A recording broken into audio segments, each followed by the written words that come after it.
I'm Diana and welcome back to my channel. I married a millionaire and it's not always what it cracks up to be in the movies. The first thing is, first of all, I was a very down-to-earth Wisconsin girl with not very fancy clothes, not very fancy taste in handbags and shoes, and I hate jewelry. This is actually an exception. I don't usually wear jewelry because metal kind of irritates my skin. So I was really down to earth when I met Martin, and he liked that. And also, I did not want to marry for money. I wanted to marry for love. And when I found out he had money, I actually told him I just wanted to be friends for a long time, like a year, because I didn't want to be swayed by the money. I didn't want to be seduced by it. And he just found that very irresistible, and he pursued me so romantically that I pretty much gave in after a couple weeks of him trying to get me interested in him romantically. Filming this in my living room and there's a lot of interruptions. So even though I was very clearly not a gold digger, all his friends pretty much assumed I was. When they found out we got engaged, they assumed that I was after his money. I think they were jealous of him. And the problem is, when you're wealthy, a lot of your friends are after your money. They don't even admit it to themselves, but Martin would pick up the check. This kind of interruptions I'm talking about. Martin would pick up the check every time we'd go to breakfast. Hey! And we'd go to breakfast with his friends almost every day. Hello.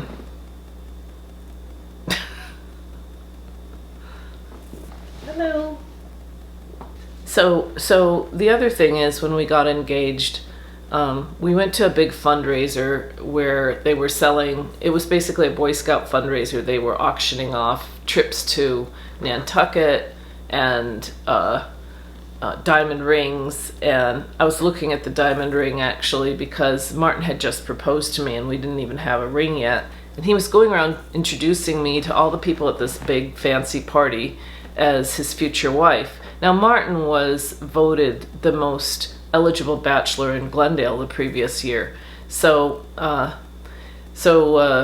these girls came up to me, these gorgeous, well put together girls, these debutantes with their diamonds and their diamond bracelets and their perfect hair and their perfect figures and their designer gowns, and they said, you caught the Marlin. And I said, what do you mean they caught the Marlin? Do you mean the Martin? What are you saying? And I didn't even know what a marlin was, but of course they all go sailing and fishing, and the marlin is the big fish. So it kind of made me feel, it's like they took me aside to say this, and it almost made me feel like he had dated them all, like they all had had affairs with him and they couldn't figure out what I did differently, and they wanted to know what my secret was. And it's like, why would I tell them my secret if they're the competition, you know?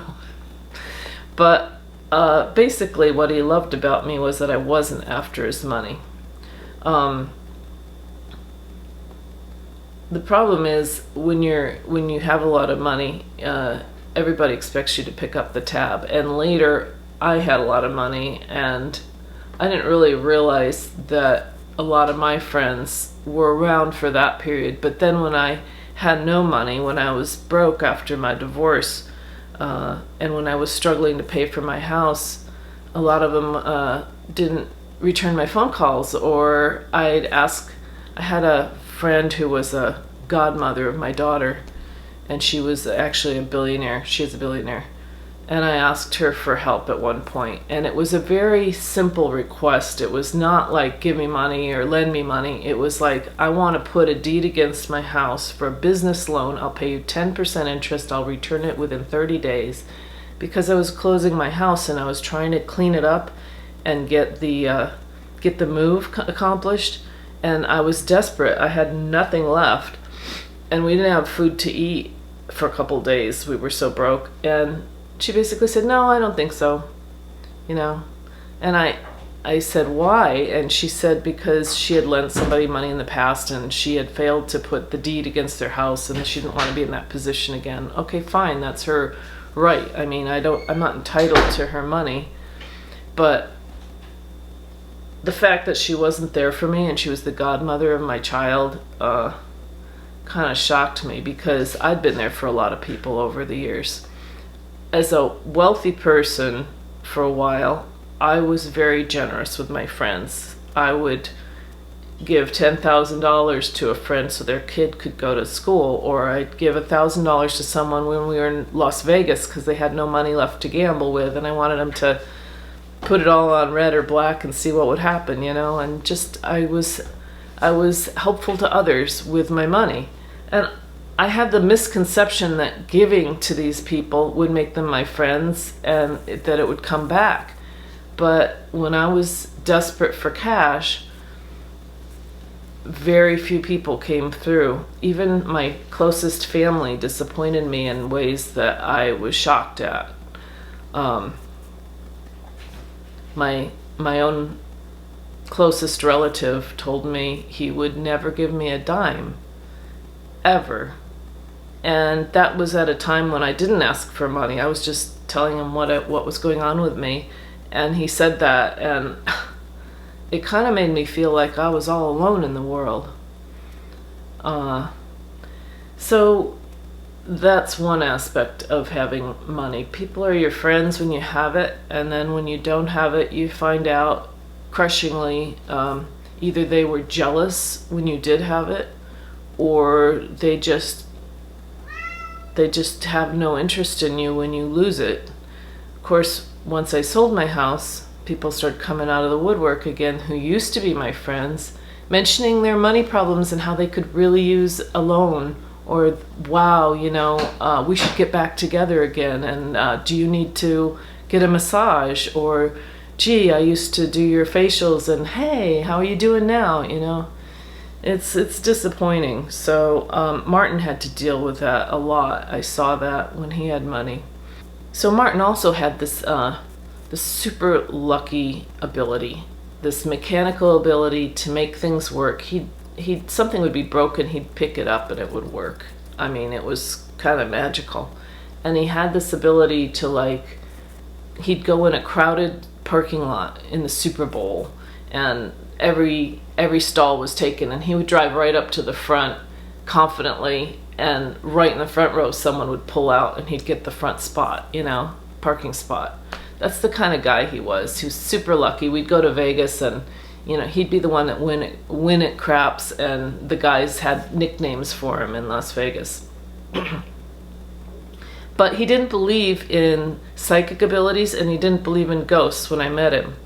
And then over time that changed quite a bit, because he would witness me telling him things. Like one time we were in Las Vegas, and he was playing blackjack, where you're trying to get 21, so the face cards are 10 and the ace would be 11, and that would make 21. And he had like some face cards or something, and I had this clear idea that the next card was an ace, and I told him the next card is going to be an ace. And his reaction was sort of like, shh, don't say anything, they're going to kick us out of the casino, because I said it in front of the dealer. I had no way of knowing the next card would be an ace. Of course it was an ace.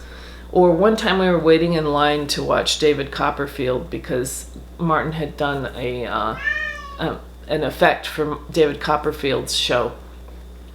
And I was watching the sports book, and I could see these horses lining up for a race, and I said, oh my God, number 11 is going to win this race. I know it. I can see it.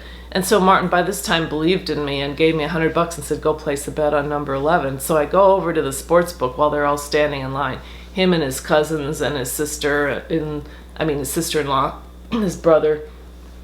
I go to place the bet. The guy in front of me is taking forever, and the window slams just as I'm going to place the bet. So I come back, and he said, did you place the bet? And no, I didn't. But the horse won, and of course would have won a lot of money.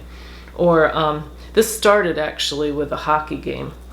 Martin was into hockey big time. He was playing hockey, In fact, that's why the hockey mask ended up in Friday the 13th. I actually watched the documentary about Friday the 13th, and one person on the documentary acknowledged, yeah, Martin Becker, they called him Marty Becker, was really into hockey, and that's why the hockey mask ended up there. Of course, in the documentary, they interviewed like 10 people, and every single one of them said, oh, I think I thought of that, you know, but that was actually truly the case, as this guy admitted in this interview.